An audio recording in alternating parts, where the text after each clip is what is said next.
Hi guys, आज बात करेंगे 5 साइकोलॉजी डार्क सीक्रेट्स के बारे में जो ज्यादा प्ले बॉय या बैड बॉय यूज करते हैं to get a more girls. और वीडियो स्टार्ट करने से पहले एक छोटा सा डिस्क्लेमर, ये 5 साइकोलॉजी डार्क सीक्रेट्स गाइस, आप इसका मिसयूज मत करना। ये आपको मैं इसीलिए बता रहा हूँ ताकि आपको कोई मैनिपुलेट ना कर सकते, स्पेशली जो खासकर जो फ्रेंड जोन करती है लड़कियां या जो गोल्ड डिगर्स लड़कियां होती है या जो मूडी लड़कियां होती है, तो ये साइकोलॉजी डार्क सीक्रेट्स गाइस आपके बहुत ज्यादा काम आएंगे। और नंबर 3 बहुत ही ज्यादा इंपॉर्टेंट है, तो उसको मिस मत करना। बात को नंबर 1 डार्क साइकोलॉजी सीक्रेट्स के बारे में, जो कि है gas lighting.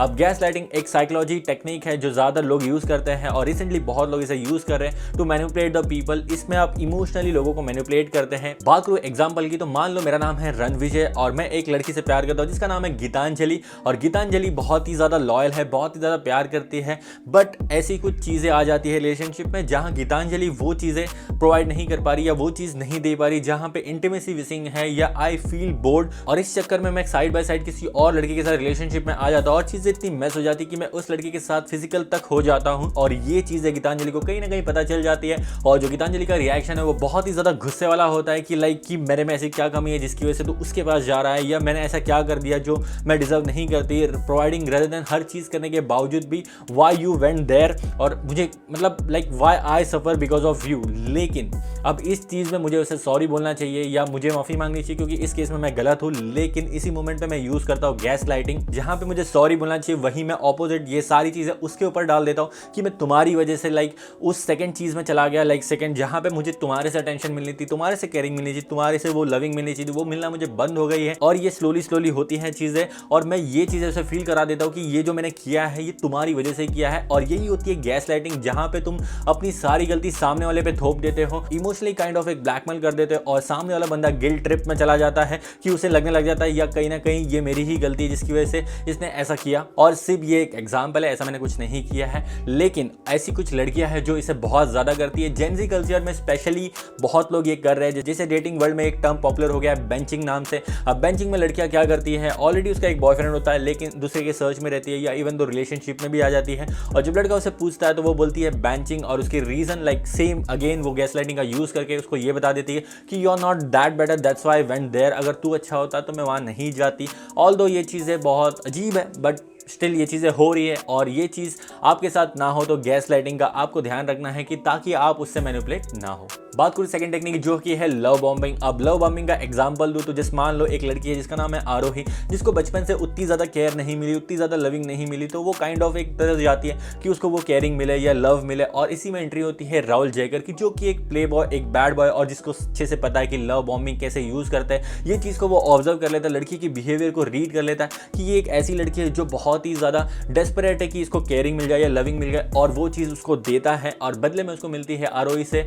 But obvious physical चीज़ें वो एक्सपेक्ट कर रहा है क्योंकि एट द एंड वो एक प्ले बॉय या बैड बॉय है और उसकी कोई इंटेंशन नहीं है कि वो लॉन्ग टर्म उसके साथ रहे हैं। जिससे एक रिलेशनशिप के पर्सपेक्टिव से वो उसे वो चीज़ें चाहता है जो उसको बदले में मिले, इसके बदले वो उसकी केयरिंग करता है, छोटी छोटी चीज़ों का केयर करना। और लड़कियाँ काफ़ी ज़्यादा इमोशनल क्रिएचर होती है, और इवन तो आपने कई मूवीज़ में भी देखा होगा कि लड़कियाँ ज़्यादा लॉजिकली नहीं सोचती किसी भी रिलेशनशिप में आने से पहले। इसलिए आपने कई बार देखा होगा, कई भी जो कपल्स देखते हो तो वो काइंड ऑफ ऑपोजिट देखते हो, लेकिन वही है कि लड़कियों की जो इमोशनल मैच्योरिटी होती है वो काफ़ी कम होती है। लाइक कुछ भी बेसिक चीज़ से भी इंप्रेस हो जाती है लड़कियां जब वो उनको वो चीज़ें नहीं मिलती, जैसे वो केयरिंग के लिए नहीं मिली है या वो चीज़ें लविंग नहीं मिली है, तो छोटी छोटी चीज़ें भी कहीं ना कहीं बार इंप्रेस कर देती है। और इसी में लव बॉम्बिंग का बहुत लोग यूज़ करते हैं, खासकर स्मार्ट लड़के या play boy and bad boy. और ऐसा नहीं है कि लड़कियां यूज़ नहीं करती, पहले इस चीज़ को खत्म करते हैं कि लड़के इसे कैसे यूज़ करते हैं, और उसके बाद स्लोली लव बॉम्बिंग देने के बाद जब बेनिफिट लड़के का हो जाता है तो वो स्लोली डिस्टेंस कर लेता है उस रिलेशनशिप से। जो आदत आरोही को लग चुकी है, वो चीज़ की हैबिट लग चुकी है, इसके चक्कर में वो बहुत ज़्यादा सफ़र करती है।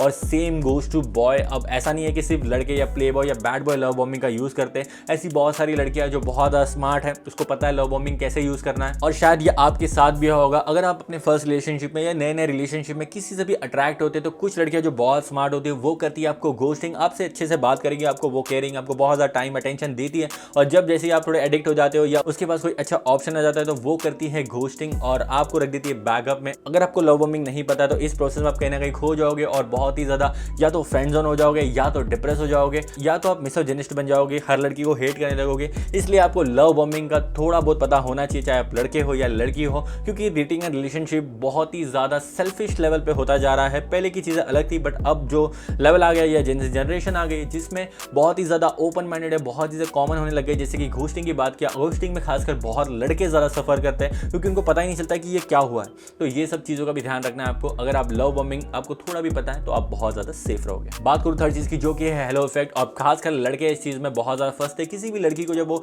डेट करने की कोशिश करते हैं, किसी से भी मिलते हैं या किसी एक स्पेसिफिक लड़की से अट्रैक्ट हो जाते हैं, जिसका मेन ट्रेट है वो बहुत ज़्यादा ब्यूटीफुल है, और लड़के ये ब्लाइंडली खो जाते हैं किसी भी ब्यूटीफुल लड़की से। जब वो इंटरेक्ट करते हैं तो उसकी बाकी चीज़ों पर फोकस नहीं करते कि उसकी बाकी जो ट्रेट्स है वो क्या है, क्योंकि वो ब्यूटी से ही इतने ज़्यादा अट्रैक्ट हो गए। और यही आता है हेलो इफेक्ट कि किसी की पर्सनैलिटी की एक चीज़ों पे आप इतना ज़्यादा अट्रैक्ट हो जाते हो और आप सोचते हो कि ये इतनी ब्यूटीफुल है तो ये स्मार्ट भी होगी, इंटेलिजेंट भी होगी। लेकिन ऐसा नहीं है, ज़रूरी नहीं कि हर ब्यूटीफुल लड़की स्मार्ट या इंटेलिजेंट होती है। उसके अगर अदर ट्रेड्स आप नहीं देखते हो तो आप फंस जाते हो। क्योंकि मैंने देखा है बहुत से केसेस में जहाँ लड़की ब्यूटीफुल तो है लेकिन उसको बेसिक बाउंड्रीज ही नहीं पता, रिलेशनशिप आने के बाद वो लॉयल नहीं है, या उसके पास बहुत ऑप्शन होने की वजह से, क्योंकि ऑफकोर्स वो ब्यूटीफुल है तो उसके बाद बहुत ज़्यादा ऑप्शन होंगे। लेकिन इस चीज़ में आप ये चीज़ें पहले देखते नहीं कि उसका नेचर कैसा है एंड ऑल ये सब चीज़ें, ये हेलो इफेक्ट में बहुत ज़्यादा फंसते हैं। तो ये चीज़ का भी आपको ध्यान रखना है। और खासकर लड़कियां भी फंसते हैं। जैसे एग्जाम्पल दूँ तो लड़कियां भी कभी कभी ज़्यादा डेस्परेट होती कि एक ऐसा बंदा मिले जिसकी गवर्नमेंट जॉब हो, और गवर्नमेंट जॉब वाला बंदा मिल तो जाता है, लेकिन आफ्टर मैरिज या आफ्टर रिलेशनशिप में आने के बाद उनको पता चलता है कि ये तो एक नर्ड है जिसने लाइफ में सिर्फ एक ही चीज़ किया है, जो कि है पढ़ाई पढ़ाई पढ़ाई। इसको पता ही नहीं है लड़कियों को कैसे प्यार करते हैं या लड़कियों की कैसे केयर करते हैं, कि लड़कियों की नीड्स क्या है उसके बारे में ही नहीं पता, बस सेटल होना है कि गवर्नमेंट जॉब है। तो इस हेलो इफेक्ट में लड़कियां भी बसती है। तो अगर आप ये देख रहे हो तो आपको नहीं बसना है, और हेलो इफेक्ट के बारे में आपको पता होना चाहिए। और बात करूँ फोर्थ चीज़ की, जो कि है द डिकॉय इफेक्ट। इसका मैं एक लाइव एग्जाम्पल देना चाहता हूँ जो रिसेंटली मेरे साथ हुआ। जैसे कि रिसेंटली मैं गया था मैकडोनल्ड में और मुझे ऑर्डर करना था 149 का मैक चिकन मील। और जैसे ही मैं काउंटर पे जाता हूँ और मैं उसे बोलता हूँ कि मुझे एक मील चाहिए, तो वो मुझे ऑप्शन देती है कि आपको मीडियम मील चाहिए या लार्ज मील चलती है। और मैं कंफ्यूज हो गया लिटरली, और मैंने बोल दिया मुझे मीडियम मील चाहिए। तो देन शी सेड कि अगर आप 30 रुपीज़ एड ऑन करते तो आपको लार्ज मील भी मिल सकता है। और मैंने भी सोचा कि यार ये तो काफ़ी अच्छी डील है कि मेरे को सिर्फ 30 रुपीज़ ऐड करने पर एक अच्छी डील मिलती है। अब मैंने कौन सा मील लिया मैं वो थोड़ी देर में आपको बताता हूँ, लेकिन इस डिकॉय इफेक्ट को आप समझो ये कैसे काम करता है। अब डिकॉय इफेक्ट की वजह से ऑलमोस्ट हम सब कंफ्यूज होते हैं, और ये एक ऐसी टेक्निक है जहाँ पे आप लिटरली ब्लाइंड हो जाते हो। अगर आप कॉन्शियस रहते हो तो आप इस इफेक्ट से बच सकते हो। अगर जब भी आप किसी से बात करते हो, इंटरेक्ट करते हो, तो आप बहुत ज़्यादा मैनिपुलेट के चांसेस हो सकते हैं। अब ये डिफरेंट सिनेरियो में हो सकता है जहाँ पे आप इवन दो सैलरी बार्गेन कर रहे हो इंटरव्यू में, तभी भी ये चीज़ होता है। जहाँ पे 3 ऑप्शन वाली चीज़ होती है वहाँ अब अक्सर ये चीज़ इफेक्ट यूज़ होता है, ताकि जो कंपनी वो आपको सेल कर चुके हैं। तो इसका एट द एंड जो सोल्यूशन है वो है कॉन्शियसनेस। आप कितने ज़्यादा कॉन्शियस है, तो ये बहुत ज़्यादा मैटर करता है। और बात करूँ मील की, तो मैंने कौन सा मील लिया, तो ये ऑर्डर देने के बाद जैसे स्क्रीन पर बिल पॉप आउट हुआ जो कि था 550 रुपीज़ का, और तभी मेरी बत्ती जली कि यार मैंने लेने तो 149 वाला आया था और ये कैसे 550 का बिल बन गया, लाइक 2 लोगों के लिए। तो मैंने सीधा उसको बोला कि कैंसिल दिस ऑर्डर और 149 वाला मील दो, थैंक यू। और अब बात करूँ अपने लास्ट टेक्निक के बारे में, जो कि है द नो कॉन्टैक्ट रूल। अब रिलेशनशिप वर्ल्ड में अगर आपको पता है डेटिंग के बारे में, तो ये टर्म आपने जरूर सुना होगा। अगर आप एक ऐसे बंदे हो जिसने बहुत ज़्यादा टाइम दे चुका है किसी को और उसके बदले में आपको रिस्पॉन्ड नहीं मिल रहा है, आप हमेशा उसके लिए अवेलेबल रहते हो, बहुत ज़्यादा केयर करते हो, बट रिटर्न में आपको कुछ नहीं मिलता, तो सामने वाला अगर आपको ग्रांटेड ले रहा था, तो तब आपको यूज़ करना चाहिए no contact rule. No contact rule बहुत ही सिंपल है। अगर आपको जहाँ से अटेंशन नहीं मिल रही, जहाँ से आपको केयरिंग नहीं मिल रही, तो सिंपली उसको आप ऑप्शन में रख देते हो, आपको कोई कॉन्टैक्ट नहीं करना है। और इसकी सीमा लगभग 1 महीना 2 महीना भी हो सकती है। सामने वाले का जब रिस्पॉन्ड आता है तो आपको फुल्ली इंटरेस्टेड नहीं दिखाना है, नॉर्मल रिस्पॉन्ड करना है, और इवन उसको कोई एक्सप्लेनेशन नहीं देना है जब तक सामने वाला फील नहीं करता कि उसने क्या किया है। और कई बार केसेस में आप नो कॉन्टैक्ट रूल करते हो तो सामने वाला नहीं आता, तो इसमें कोई दिक्कत नहीं है। अगर उसको सच में नहीं आना है तो आप टाइम वेस्ट कर रहे थे, तो बेटर ऐसे लोगों को छोड़ दो जिसको आप में इंटरेस्टेड नहीं है। उस पर टाइम वेस्ट करने से अच्छा आप दूसरे ऑप्शन को अप्रोच कर सकते हैं। ये नो कॉन्टैक्ट रूल बहुत ही ज़्यादा पावरफुल है